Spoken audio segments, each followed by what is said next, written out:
तो दोस्तों, बांकेलाल का कमाल, बांकेलाल की पहली कॉमिक के पहले 2 भागों में आपने पढ़ा किस तरह से गुलावती भगवान शिव की पूजा करती है और किस तरह से माता पार्वती और उनसे प्रसन्न होकर उन्हें बालक का वरदान देते हैं, जिसके फलस्वरूप उनके यहाँ एक बालक का जन्म होता है जिसका नाम रखा जाता है बांकेलाल। परंतु जब माता पार्वती और भगवान शिव उसको देखने आते हैं द्वार से, तब वो उनके दूध में मेंढक डाल देता है, जिससे भगवान शिव नाराज होकर उसे शाप दे देते हैं। उस सांप की बदौलत वो बांकीलाल बड़ा शरारती और दंड हो जाता है और सारे गलत गलत काम करता है, परंतु फिर भी उनको नुकसान नहीं होता बल्कि उनमें फ़ायदा ही हो जाता है उसके गलत काम करने की वजह से। लेकिन एक दिन बांकीलाल ज़्यादा शरारत सोचता है और सारे गांव को लूटने की सोचता है और उनको बताता है गांव में बाढ़ आने वाली है, और गांव वाले उसकी बात मान लेते हैं, परंतु बाढ़ असलियत में ही आ जाती है और बांकीलाल खुद उसी बाढ़ में फंस जाता है और जब पहुंचते हैं लास्ट में डूब जाता है और उस किनारे पर पहुंचता है। अब उसके आगे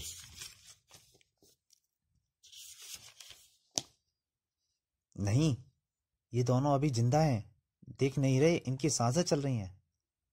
ओह, शुक्र है भगवान का। फिर गांव वाले बेहोश रामू और बांकेलाल को उठाकर तंबू में ले आए और वैद्य जी ने उनको उपचार करने लगे। फिर थोड़ी ही देर पहले बांकेलाल की चेतना वापस लौटी। आहा, उसने अभी अपनी आंखें हल्की सी खोली थी कि गांव वालों की भीड़ देखकर उसने अपनी आंखें द्वार से बंद कर लीं। ये गांव वाले मुझे क्यों घेरे खड़े हैं और मैं कहाँ यहाँ कैसे आ गया? फिर शीघ्र ही चेतना खोने के पूर्व की सारी स्थिति बांकेलाल के मस्तिष्क में घूम गई। ओह, लगता है गांव वालों ने मेरा झूठ पकड़ लिया है, तभी ये सब मुझे घेरे खड़े हैं। अब इनसे कैसे जान बचाई जाए? वो लेटे लेटे सोच रहा था आंख बंद करके। मेरी इतनी शानदार योजनाओं की टांग तो हर बार टूटी है, पर इतनी बुरी तरह कभी नहीं कि जान बचाने के लाले पड़ जाएं। पर तभी उसने गांव वाला की आवाज़ सुनाई देने लगी। धन्य हो बांकेलाल, इसने तो अपनी जान पर खेलकर हरिया के लड़के को बचाने की कोशिश की है। वाकई बांकेलाल की जितनी भी तारीफ की जाए वह कम है। आंखें बंद किए लेटे हुए बांकेलाल ने जब गांव वाले की बातें सुनी तो बहुत हैरानी हुई। वहां वे लोगों से जान बचाने के उपाय सोच रहा था और कहाँ वो अपनी तारीफ सुनकर सोचने लगा। तो यह बात है। एक हरिया के लड़के रामू की ही क्यों, इसने तो सारे गांव को इस मुसीबत से बचाया है। हाँ, जो अगर बांकेलाल इस बात की पहले ही सूचना न देता तो शायद हम में से कोई भी जीवित न बचता। सच ही बांकेलाल तो हमारे लिए ईश्वर का वरदान है, बांकेलाल मन ही मन सोच रहा था। अरे कमबख्तो, जो अगर सच ही मुझे पता होता कि आज ही इस गांव में बाढ़ आने वाली है तो मैं तुम लोगों को कभी ना बताता, बल्कि मैं तो तुम लोगों के मरने के लिए गांव में छोड़कर खुद गांव से निकल जाता। और जब तुम सब लोग मर कब गए होते तो मैं अकेला पूरे गांव का बेताज बादशाह होता, और फिर तुम लोगों के घरों को खोद कर कर तुम में से सारा माल पानी हत्या लेता। पर सत्यानाश हो इस बाढ़ का, जिसमें ही आकर मेरी शानदार योजना का बेड़ा गर्क कर गई। तभी बूढ़े वैद्य का अथक परिश्रम रंग लाया और हरिया के बेटे रामू की चेतना भी वापस लौट आई। आह, अम्मा! ओह, शुक्र है भगवान का, बेटा आंखें खोलो। रामू का बाप खुश हो गया। मैं मेरा रामू बच गया, वो अभी अभी बोला बोला था ना वैद्य जी। हाँ हरिया, तुम्हारा रामू तो अब खतरे से बाहर है और बांकेलाल को भी अब तक होश में आ जाना चाहिए। जाने क्या बात है, नब तो इसकी ठीक चल रही है।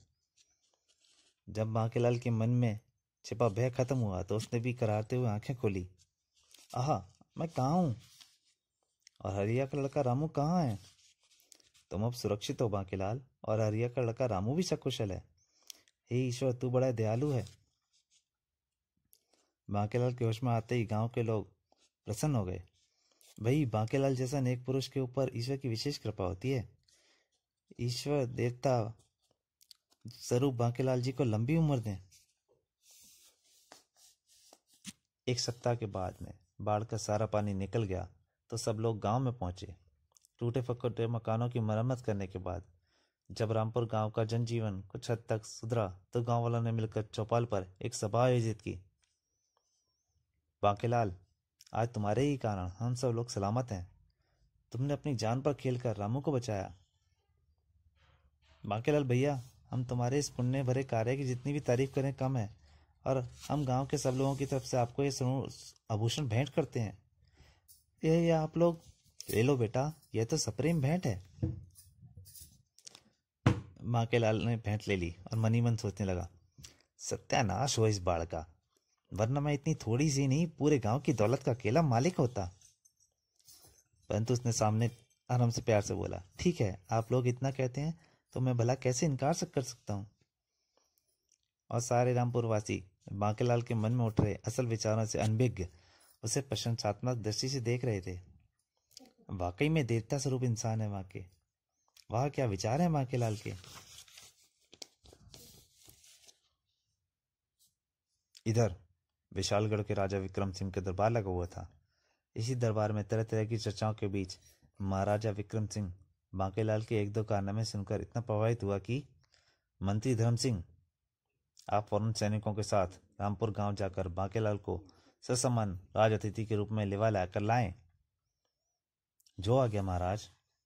एक बात और, राज अतिथि को आते समय किसी प्रकार का कष्ट न हो, इस बात का विशेष ख्याल रखा जाए। आज्ञा का पालन पूरी निष्ठा से किया जाएगा। और फिर कुछ देर बाद मंत्री धर्म सिंह एक सुंदर रथ और 5 घुड़सवार सैनिकों के साथ रामपुर गांव की ओर चल पड़ा। और उधर बांकेलाल अपने घर में नई सराहत के लिए मनीकरण को योजना बना रहा था। अब किसकी और कैसे खाट खड़ी की जाए जिससे मेरी जिंदगी पर के दिन फिर जाएं। कि तभी दरवाजे पर आवाज हुई, खट खट। भला कौन हो सकता है? कौन है भाई? बाहर से आवाज आई, हम हैं विशालगढ़ के सैनिक। बांकेलाल डर गया, हे भगवान, ये सैनिक लोगों का मुझसे क्या काम? हो ना हो किसी ने मेरी कोई शिकायत की है जो मुझे गिरफ्तार करने आए हैं। बाहर से आवाज आई, बांकेलाल दरवाजा खोलो, बाहर मंत्री जी आपको बुलवा रहे हैं। हे भगवान, अब क्या होगा? जरूर कोई घपला हो गया है जिस समय मंत्री जी मुझे गिरफ्तार करने आए हैं। पर क्या घपला हुआ है मुझसे? और सैनिकों ने देर होती देखी तो जोर से दरवाजा बड़बड़ाया, दरवाजा खोलो नहीं तो तोड़ दिया जाएगा। बांकेलाल ने दिमाग चलाया, खतरा, अब मुझे फौरन भाग निकलना चाहिए। बांकेलाल दरवाजे को इस तरह भड़बड़ाए जाने पर और बुरी तरह डर गया और खिड़की की ओर लपका और खिड़की से बाहर कूद गया। पर तभी बाहर निकलते ही मंत्री धर्म सिंह की नजर उस पर पड़ी। देखो, वो बांकेलाल की घर की खिड़की से कौन भाग रहा है? मुझे तो कुछ गड़बड़ लगती है, तुम दौड़कर उसे पकड़ कर लाओ।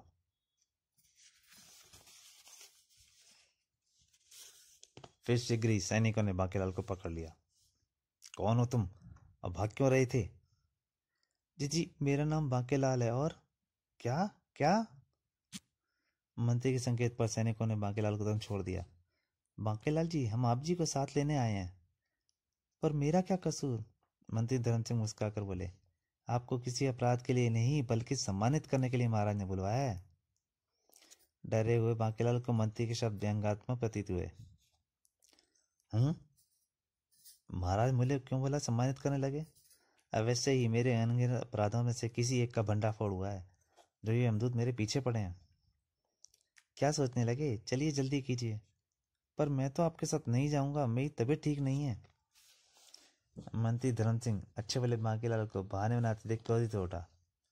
देखिए बांकेलाल जी, यदि आप तुरंत ही हमारे साथ खुशी से चलने को राजी न हुए तो मजबूरन नहीं हमें आपके साथ सख्ती करनी पड़ेगी।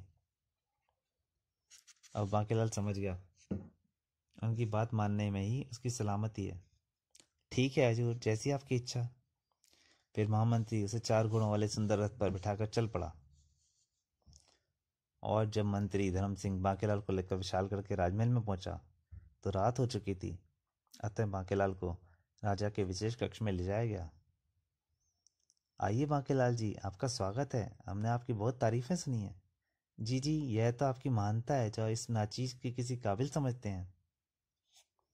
नहीं बांकेलाल, ना तो हमें किसी की झूठी तारीफ करने की आदत है, ना ही सुनने की।